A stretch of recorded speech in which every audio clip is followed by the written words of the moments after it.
नमस्कार दोस्तों।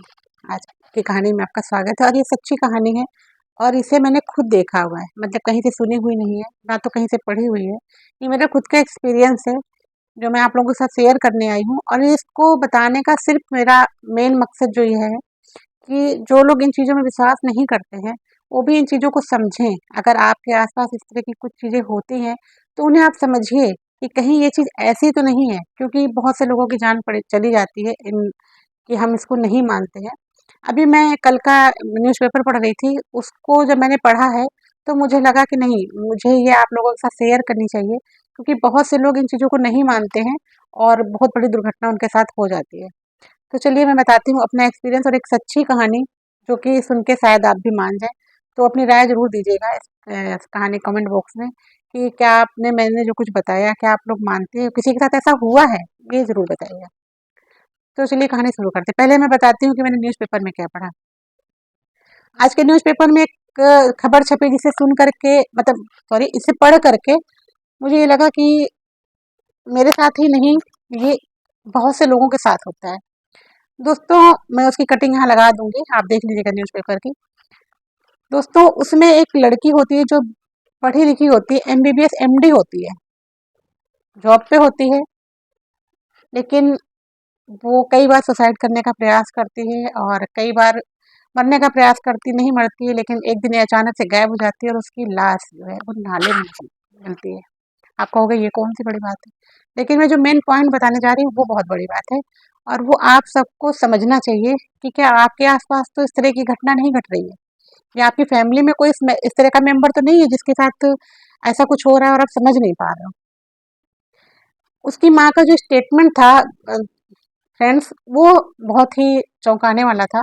उसकी माँ ने बताया उसके मरने के बाद, जब पुलिस उनके घर पे पहुंची और बताया, तो उसके बाद उसकी माँ ने कहा कि ये बहुत डिप्रेशन में रहती थी, 10 साल से इसकी डिप्रेशन की दवा चल रही थी और मुझसे कहती थी कि माँ, मुझे कोई कहता है कि तुम कूद जाओ, नहीं तो तुम्हारे साथ बुरा होगा। ये जो उस पेपर में छपा था दोस्त फ्रेंड्स, वो सेम मैंने अपने एक बहुत ही करीबी के साथ मैंने सुना है। वो भी मुझसे यही कहती थी कि मुझसे कोई कहता है कि तुम यहाँ से कूद जाओ, तुम अपनी वो गाड़ी लेकर के घर से निकलती थी और ये बोलती थी कि मेरा मन करता है मैं किसी गाड़ी के आगे अपनी गाड़ी को लगा दूं। जब मैंने उस पेपर में पढ़ा है, तो मैंने कहा कि ये आप लोगों को भी पता होना चाहिए फ्रेंड्स। जो निगेटिव एनर्जी नाम की चीज होती है ना, वो होती है। आप लोग भी इसको बिलीव करिए। जिसने जिसने भी इसको फ़ील किया हो वो कमेंट में ज़रूर बताइएगा, ताकि कमेंट पढ़ के और भी लोगों को पता चले कि नहीं, मैं जो बता रही हूँ सच है, होती है, कई लोगों के साथ ये चीज़ें होती हैं।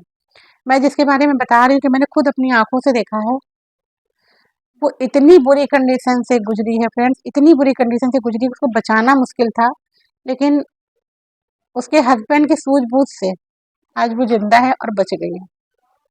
उसके साथ क्या हुआ था, जिस दिन से इसकी शुरुआत थी, कई दिन से चल रहा था कि वो घर में चिड़चिड़ापन सा व्यवहार करती थी, एकदम से अग्रेसिव हो जाती थी, एकदम से बिल्कुल प्यार से बात करने लग गई थी, एकदम से चिड़चिड़ापन आ जाता था उसके अंदर और बिल्कुल एकदम से नॉर्मल हो जाती थी। एक दिन उसने कहा कि मुझे ऐसा लगता है जैसे कि मैं छत से कूद जाऊं। मैंने कहा यार ऐसा क्यों लगता है तुम्हें? बोली पता नहीं कैसा अंदर से कोई कहता है कि मैं छत से कूद जाऊं। फिर वो मुझे बुला करके बोली कि यार आज मैं रेलिंग पर हाथ रख के खड़ी थी और मुझसे कोई बार बार कह रहा था कि तुम कूद जाओ नीचे, लेकिन मैंने कहा नहीं, मुझे नहीं कूदना है। फिर उसके हस्बैंड ने उन चीज़ों को समझा, क्योंकि वो उन चीज़ों को मानते थे। वो एक पास के झाड़ने वाले थे, उनके पास लेके गए। वहाँ पे जब उन्होंने वो प्रक्रिया की, तो पता चला कि एक नेगेटिव एनर्जी थी उसके अंदर, जो उसे ये कहती थी कि तुम कूद जाओ यहाँ से।